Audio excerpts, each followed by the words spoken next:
Hello，大家好。咁我今日咧就想分享一下打呢個代號39嘅一啲技巧啦，同埋我應該今日就可以攞到成就20億嘅獎品啦，就係呢個裝備圖紙神話啦。因為我上一次咧就已經打到去19億8千萬左右啦，咁爭少少，嗰日就爭少少，咁又過多咗4日之後咧，其實就應該今日可以攞得到啦。咁我就順便拍個視頻嚟記錄一下啦，咁同埋做少少分享啦。其實打呢個代號咧，其實基本上就冇乜特殊技巧嘅。其實主要都係會用翻馬歇爾啦，咁同埋梅森啦。因為梅森咧有個好好嘅技能咧，就係佢可以增加後排對怪物嘅傷害嘅，就係呢招3技，就係提高後排坦克英雄對怪物嘅傷害。咁呢個都係一個 buff 嚟嘅，咁就可以令到你嘅輸出更加高啦。咁同埋點解要專登講代號39呢？對於一個無貨玩家嚟講呢，想攞到紅紙啦，即係呢個裝備圖紙嘅神話呢，就係其實係比較少途徑嘅。即係如果你話你課金呢，咁就可能多啲方法可以攞到啦。咁但係如果你冇課金嘅話呢，想攞到呢個紅紙呢，裝備圖紙神話級呢，就代號39係其中一個途徑咯。咁所以如果你有方法盡快去令到你傷害達到20萬嘅話呢，唔係20億嘅話呢，咁就可以攞到呢個圖紙咯。咁我今日呢，我上次睇翻個戰鬥記錄啦，我喺15號嗰日呢就打到19億8啦。咁就嗰陣時有用 DVA 嘅，咁就試咗幾次啦，都係 DVA，咁都係接近19億啦。咁啊試咗唔同嘅擺位啦，裝備啦，咁都打唔到。咁過咗幾日，咁今日就19號啦。咁過咗幾日，啲能力又上升咗，咁我哋又再試一試啦。咁我哋打代號之前呢，都仲有個小技巧嘅，就係呢，我哋要揾翻啲即係僵屍玩家啦，即係可能好耐冇玩啦，或者棄咗 game 嘅玩家，咁我哋呢就去啲遠啲嘅地圖嗰度揾啦。咁啊無謂即係一啲活人嘅玩家，如果你偵察佢呢，咁佢以為你唔知對佢做啲乜嘢，咁就嚇親人又唔係咁好嘅。咁啊揾一啲飛咗去角落頭俾人哋打爆咗嘅僵屍玩家啦，即係譬如呢啲啦，咁你就偵察佢，咁呢你就會多咗呢個戰爭狂熱啦。咁戰爭狂熱係有咩好處呢？就係你個傷害會提升1%嘅。咁呢個即係我哋盡量去托高我哋嘅輸出傷害，咁就可以打到更高嘅傷害。咁我今次呢就選擇唔用 DVA 啦，因為呢我想試一試，因為上一次呢我試咗5次都係用 DVA 嘅。咁用 DVA 呢就會變咗我就上陣嘅英雄就係同類型就變咗4名啦。咁佢個 buff 呢就係加15%，但係我今次呢係上陣英雄5名，咁就會攻擊力就變咗20%。我想試一試今次如果20% 嘅話，會唔會個輸出高啲？咁裝備就換好晒㗎啦。咁呢個係金伯利啦、梅森啦，跟住就麥菲啦、馬歇爾啦同埋斯特曼，咁就換好晒輸出嘅裝備。咁我哋就去打一次睇下可唔可以一次就成功咗。因為其實上次都已經係好接近嘅啦，19億。咁呢一億睇下過咗4日之後會唔會有分別？仲有9、8、7、6、5、4、3、2、1、0。好啦，哎呀，19億5千萬。咁如果我哋用呢個叫咩呢？我哋而家用全坦克啦，爭少少。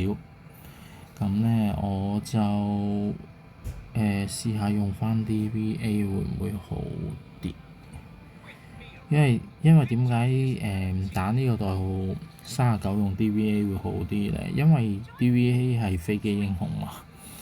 佢飛機英雄係個傷害係會增加，你會見到佢呢度會有成增加50% 嘅。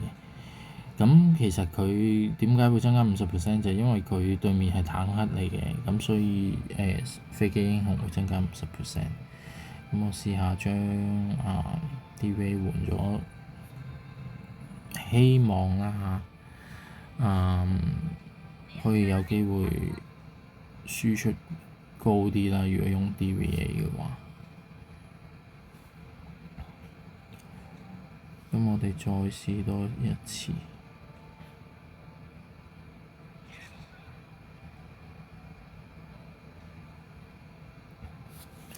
其實呢，我就係因為而家有少少心急，想攞到呢個紅帽嘅。咁其實今日呢，咁啱呢，就係呢個科技研究嘅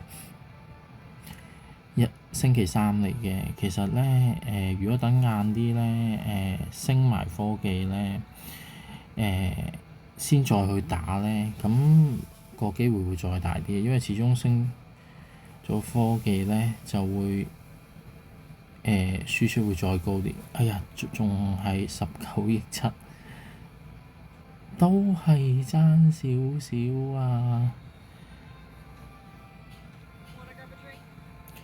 仲有啲乜嘢可以升下呢？睇下先。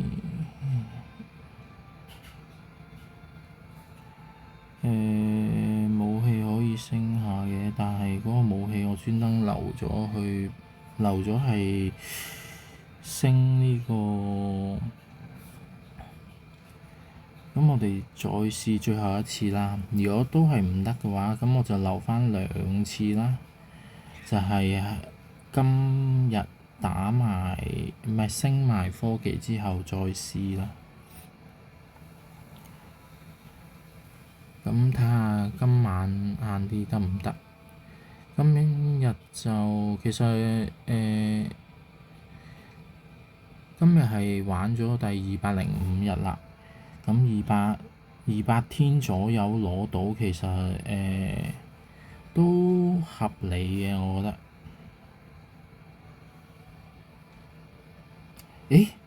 20億個過咗咯喎，成功咗咯喎。咁你見到啱啱嘅傷害輸出啱啱好20億過咗啦。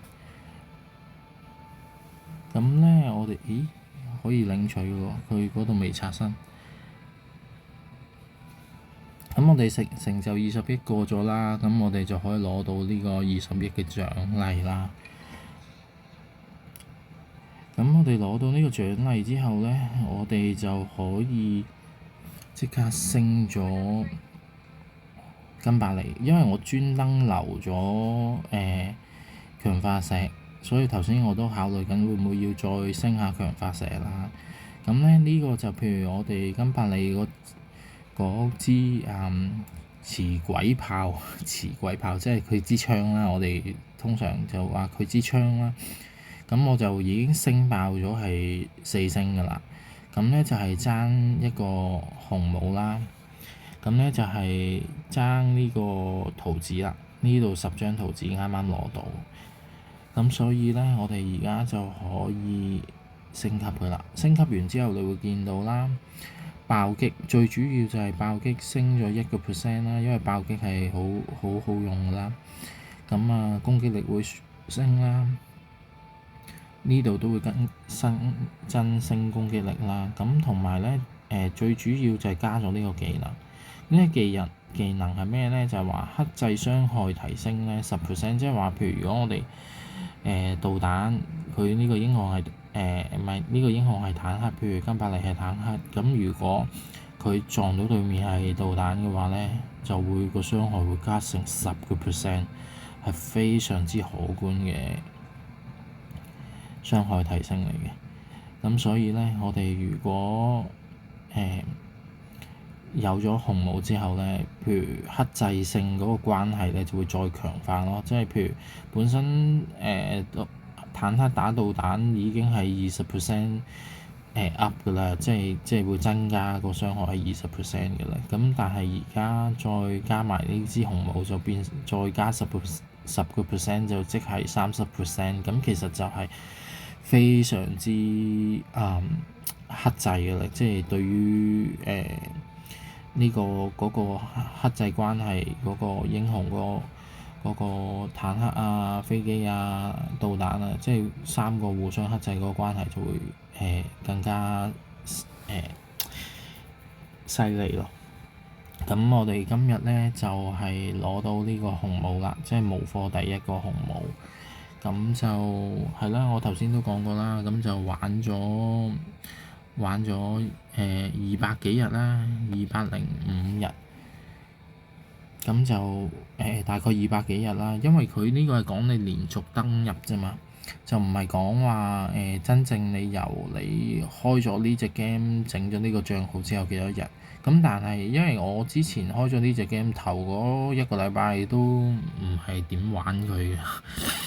因為嗰陣時啱啱開始有對呢隻 game 冇咩興趣，咁好似都係開始咗之後，慢慢入咗大盟之後先有開始玩嘅，咁所以大概啦玩200日左右咧就攞到紅帽啦。咁呢啲都係一個小小嘅分享啦，即係打呢個代號39咁主要用飛機啦，但係我哋因為無貨玩家，咁其實都係集中資源升坦克嘅，咁所以咧因為飛機咁即係對面隻怪獸其實就係坦克嚟嘅，因為飛機黑坦克嘛，咁所以我用翻坦克打坦克就冇話個威力細咗好多嘅，即係平手咯。因為只不過係冇個克制關係，咁我用翻坦克去打個輸出都唔錯，咁就換咗一架飛機啦。因為如果你換得太多嘅時候咧，咁就會變咗譬如上陣同類型英雄同埋另類英雄兩隻，咁你變咗呢度個呢個 buff 咧又會少咗，所以我就唔夠膽換太多飛機落去嘅。咁盡量就用翻梅森啦、馬吉爾，咁佢哋有 buff 啦。咁當然如果你係飛機隊強啲嘅，咁你用完呢兩隻 buff 之後，其他全部都係飛機都冇問題嘅，即係只要你有方法盡量提高啲個輸出，令到自己打到20億，咁攞到呢個紅帽咁就 OK 啦。咁下一次咧就係要30億啦。咁我都可以，大家可以睇下就係我記錄啦。我代號87咧，就而家打緊27億，希望即係升下科技啊。今日又有咗紅帽，因為紅帽係克制多10% 嘛。咁我下次咧就有機會接近打到30億啦。咁但係代號64咧就打緊16億啫，因為代號64咧，佢係導彈輸出傷害會增加嘛，咁其實就即係對面係飛機嚟嘅，咁如果我用坦克去打，咁我就俾佢克制緊，所以個輸出就相對上低啲嘅。咁代號39咧就係我頭先講咗對面係坦克，咁我哋大家平手打，咁我就打到20億啦。咁今日嘅分享就嚟到呢度啦，希望大家都可以盡快攞到紅帽啦。咁啊，多謝各位。